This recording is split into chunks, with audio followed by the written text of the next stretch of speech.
I was the chief engineer for the XLR from 1999 until 2004, bringing the car from concept all the way into production. And I was also the manager for the Allanté from 91 to 93 as we were building the vehicle in Turin and both at the Detroit Hamtramck assembly plant outside the city of Detroit. It's really gratifying to see all the excitement and passion around these cars that the team worked so hard to bring to market, and to see the enthusiasm and the delight that they have with their cars 20 and 30 years after they were in production. So it's really rewarding to see all this excitement around the products we worked so hard to create. The XLR is a true luxury performance roadster that Cadillac and General Motors were so proud to produce and bring to market.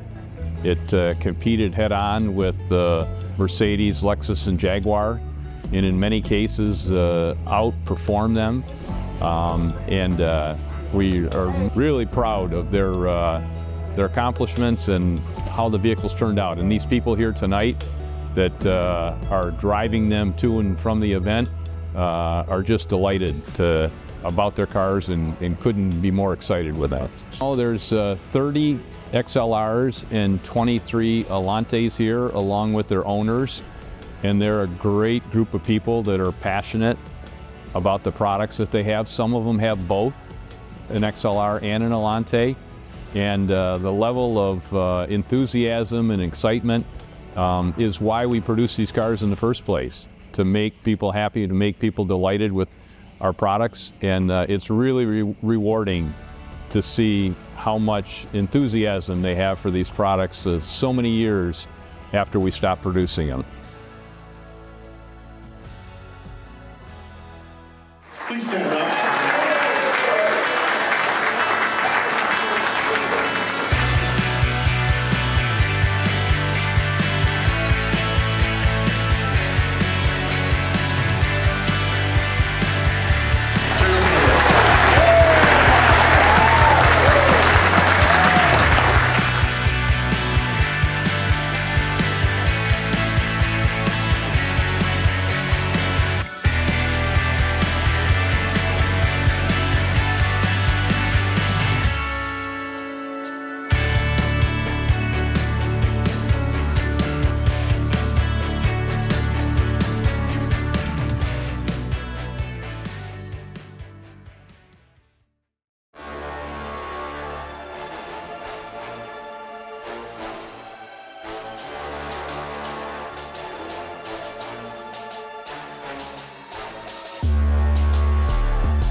older Corvettes, and they're a 54 and a 62.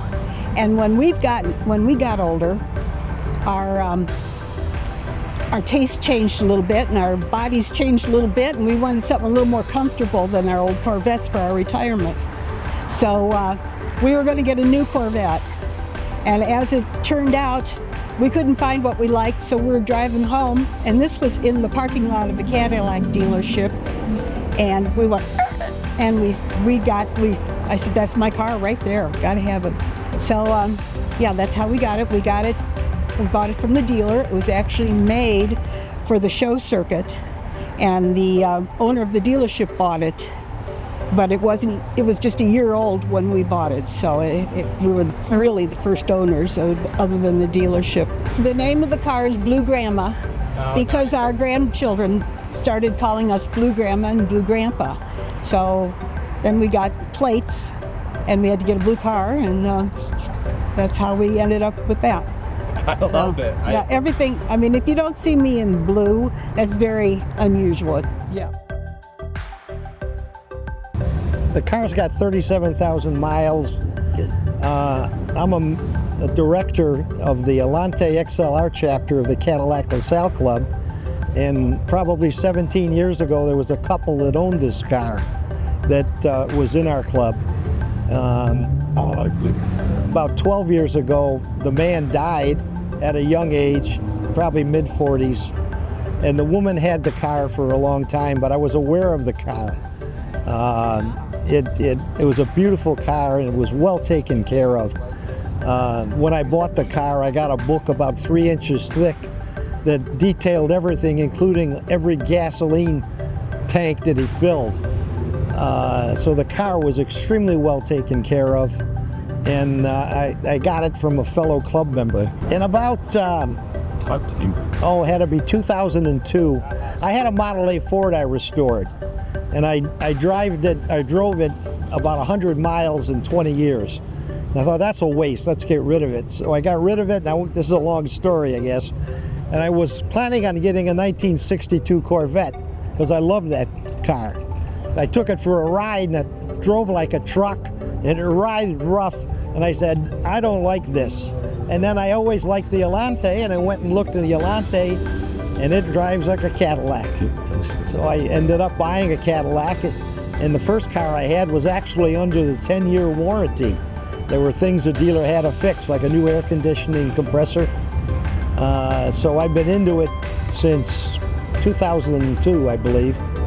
And I've owned probably 8 or 10 in the meantime. I'll buy them, fix them, and sell them. I enjoy that. And some I keep, like this one here. So this here is the Cadillac XLR convertible 2004. This over here is a CTS Coupe. This is my winter car. It's got all-wheel drive, everything I need. This is my summer car, fun, top down, a little quicker, a little bit noisier. I found this on eBay. I was looking around. I was very picky about wanting a black-on-black interior, and the only one that I could really find that I liked was in California. So I ended up buying it, having it sent over, and took a little bit of time, but I got it. My dad had a DTS when I was growing up, and I would always ride around with him in it, and I think it probably started there. And when I was looking around and I was trying to pick out which convertible I wanted, I decided on the XLR. It just kept developing into me, and then I would listen to songs that they'd be singing about Cadillacs, and it started becoming like some of my theme songs, and I just manifested into this, I guess. Yeah. This is my second year here, and I love being here. The people here are so nice, and you get a lot of knowledge that you wouldn't be able to get online, talking to Kip or John and getting their inside stories on what went into making these, and and how they did what they did, and that's sacred knowledge to me. Okay, the car is a 2009 XLR-V. Sweet Eagle. I purchased it online, sight unseen. I'm the second owner if you don't count the insurance company that totaled it. It's a tiny touch. It carries a salvage title. I bought it in 2018, and I've been slowly but surely replacing parts. It's got about 61,000 miles on it at the moment. That kind of sums it up. Some slight damage underneath, but the main problem was flooded, fresh water. It had, I believe the insurance company said, low-level freshwater intrusion. That was the official flood. It works better. What drew me to the XLR was I've also got an Allanté, and the plan was to sell the Allanté and buy the XLR, but only half of that plan came true. I bought the XLR, and I won't part with the Allanté. I like the XLR. It's they're rare. It's fun to drive. Almost every time I take it out, I get a comment that, some people don't even know what it is. People are anxious to know what it is. They ask a lot of questions. My car wasn't available, it was in the shop. So I seen an Allanté for sale, and I bought it. Probably paid a little bit too much. It was an older one, but I got the top down. I was able to drive it at night and do the things, I like to do. So I joined the Allanté Facebook group on Facebook, and then I seen they had an XLR group also, Allanté and XLR, so I started doing research on the XLR, and I became interested in the XLRs. And then in this past June, Denny made a post that the last XLR produced was for sale. And I'm wondering, well, how do they know that? Well, Denny knows from the VIN number. And I found that kind of fascinating. So I seen there was only one offer made on it, and there was talk going on the Facebook group, and that was on a Saturday. And then on Sunday morning, I started thinking, someone's going to buy that. From the chat I seen in the group, and I'm thinking, someone's going to buy that. And I sat there going, should I hit the buy now button or not? Finally, I went for it. And then I messaged the owner, the seller, and I didn't hear anything for 24 hours. And I thought, well, no deal. They either pulled it off the market or sold it on a site, or something happened. But after later Monday evening, late Monday night, I got a message. And I thought, well, before I laid out the money for the vehicle, I wanted to see it, make sure it was legit, it ran, the top worked. So Tuesday morning, I drove straight through to Pueblo, Colorado, where the vehicle was located. I stopped for a nap, but I didn't stop at a restaurant or anything, just coffee. I think like 12 24-ounce cups of coffee, driving through torrential rain, and drove straight through. And I did get a room in Pueblo that night and got up early and met with the owner in the morning. And I looked the car over, and I was overwhelmed at the condition it was in. It was pretty much flawless. And it was owned by an elderly gentleman, an entrepreneur that had a stroke, and he didn't want to sell the vehicle. And finally his kids, after like 4 years of not being able to drive, they talked him into selling it. And they did know, someone notified them that it was the last XLR produced. But they went ahead and we went through with the deal. We started going to many shows, and we used to belong, or we still do, but the Cadillac XLR Net used to have events, and we take so many pictures and I wanted to share them with everyone, so I started making books that would show some of the pictures, some of the things that we did, and the wonderful people that we know. This one starts at 2013, when it 10th anniversary of the XLR, Yeah, 10th anniversary of the XLR, we went down to Bowling Green where they were built, hand-built in Bowling Green in the Corvette plant. And so it started in 2013, and we go up to, well, I'm going to be making one for this year. Just think Denny does a lot of work. It does one heck of a job on this event. I know all the work that goes into putting these things on, and he does a great job, and it's something that all of our Allanté people should be attending. The people are friendly and generous and helpful. You don't hear an ugly word or comment the whole time you're here. It's just fun, and it's worth 2 days on the road to get here. This is what you get to enjoy the kind of car that you really love, and everyone loves their car so much, and I wish everyone could win. They're all winners.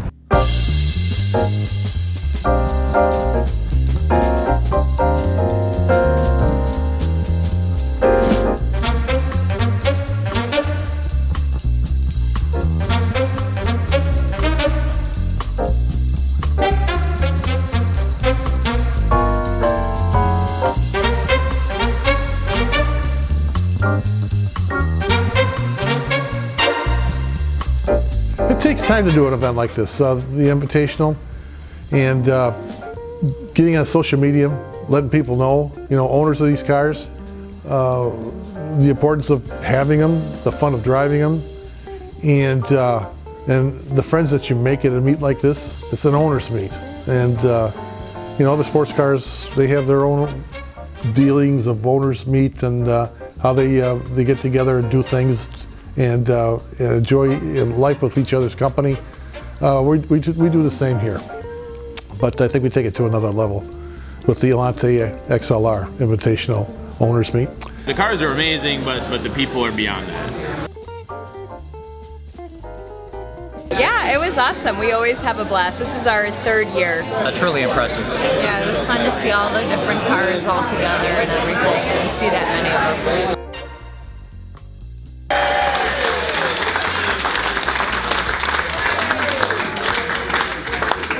This is such a joy to come here.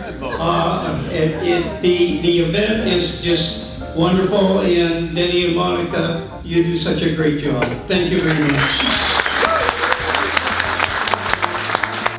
I did the judging today. The judging was pretty stiff competition. It was a very, very nice day. The camaraderie, again, is just phenomenal with these people. I mean, if you don't walk out of here with a friend, there's something wrong. But yeah, you do make new friends here. It's been great. Seeing all those XLRs and Allantés together was probably one of the coolest things I've ever seen.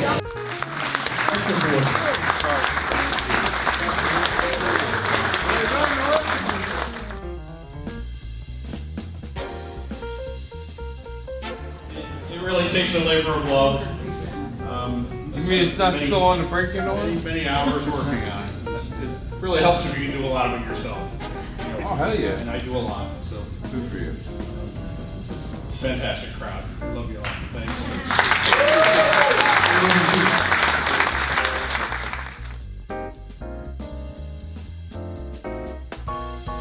To see a group of people that's celebrating the cars that we've been heavily involved with over our careers, that's probably a bigger reward than any of us have ever received financially. I feel like a family here. It's my first time here. Congratulations. Thank you so much.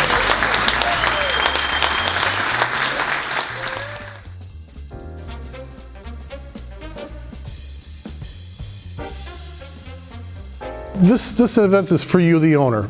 If you're a second owner or third owner or still original owner, it's a great car event, and it's a weekend deal that you would learn more about your car than you ever have before, because you've got the top 3 guys in the industry that built the car, designed the car, and produced the car here at the Invitational. I mean, what more could you ask? The questions you ask about your car, you get the answer right here, and that's what the Invitational is about. We're here to help you, make your car more enjoyable for you, and that's what it's all about here.